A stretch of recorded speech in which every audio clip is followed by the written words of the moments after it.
Tuluyan na ngang nabuo ang unang bagyo sa loob ng Philippine Area of Responsibility na pinangalanang si Bagyong Aghon.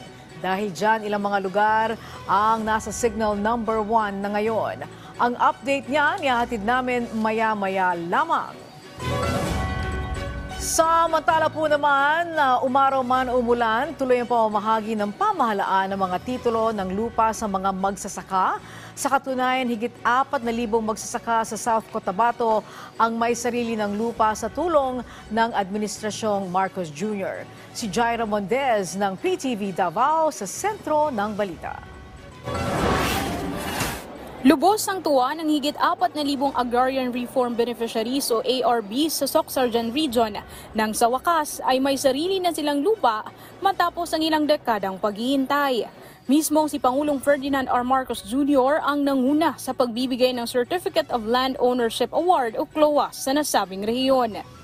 Sa datos ng Department of Agrarian Reform o DAR, nasa 4,351 na titulo ng lupain ang iginawad sa 4,271 na ARBs ngayong araw. Sila ay mula sa Cotabato, Sarangani, South Cotabato at Sultan Kudarat provinces. Mr. President, kung natatandaan po ninyo, yun pong ginawa pong batas ng inyong ama na isinulat niya mismo. Yun hong isinulat niyang batas.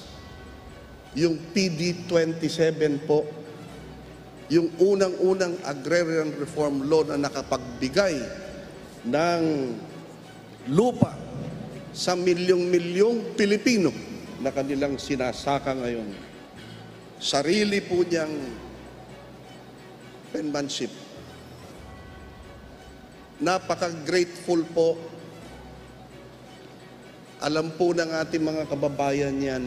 Nagpaabot naman ng taus-pusong pasasalamat ang mga benepisyaryo at tiniyak na pagsisikapan nilang mapaunlad ang kanilang sakahan.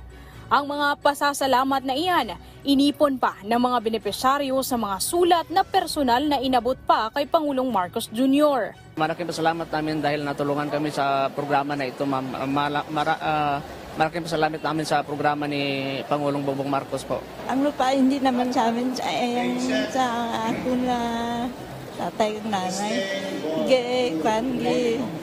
Pero kayo po yung tatanggap. Nagpapasalamat ko sa ating Pangulo na ibinigay ng titulo namin. Maraming salamat.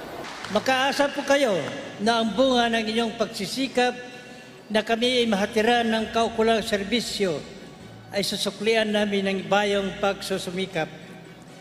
Bilang mga ERB, gagawin po namin ang lahat upang mapagyaman at mapagalagaan ang lupang inyong ipinahagi sa amin.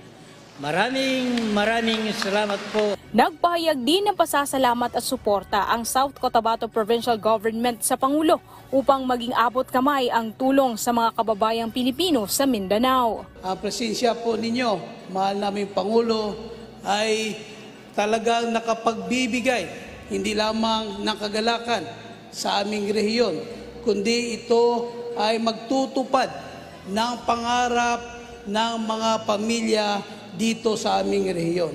Ayon kay Pangulong Ferdinand R. Marcos Jr., wala na silang babayaran na amortization sa kanilang natanggap na lupain. Burado na rin aniya ang utang ng ilang magsasaka sa ilalim ng Agrarian Emancipation Act. Sa bagong Pilipinas, uunahin po natin ang kapakanan ng mga magsasaka at papalayain natin sila sa sistemang nagpapahirap sa kanilang kalagayan. Sa pamamagitan ng New Agrarian Reform Emancipation Act, na pinanday natin kasama ng ating mga mambabatas, binura na po natin ang ilang dekada ng pagkakautang ng ilang magsasaka. Isa ito sa aming mga programa upang mapabilis ang pagbabago at paglago ng ating magsasaka. Magiging susi ito sa pagbangon ng ating kababayan mula sa kahirapan. Sa ating mga benepisyaryo, naway magbukas ito ng iba't ibang pagkakataon upang mapabuti ninyo ang inyong mga sarili at matupad ang inyong mga hangarin para sa inyong pamilya at para sa ating bansa. Mula rito sa Coronadal City, South Cotabato, Jaira Mundez para sa Pambansang TV sa Bagong Pilipinas.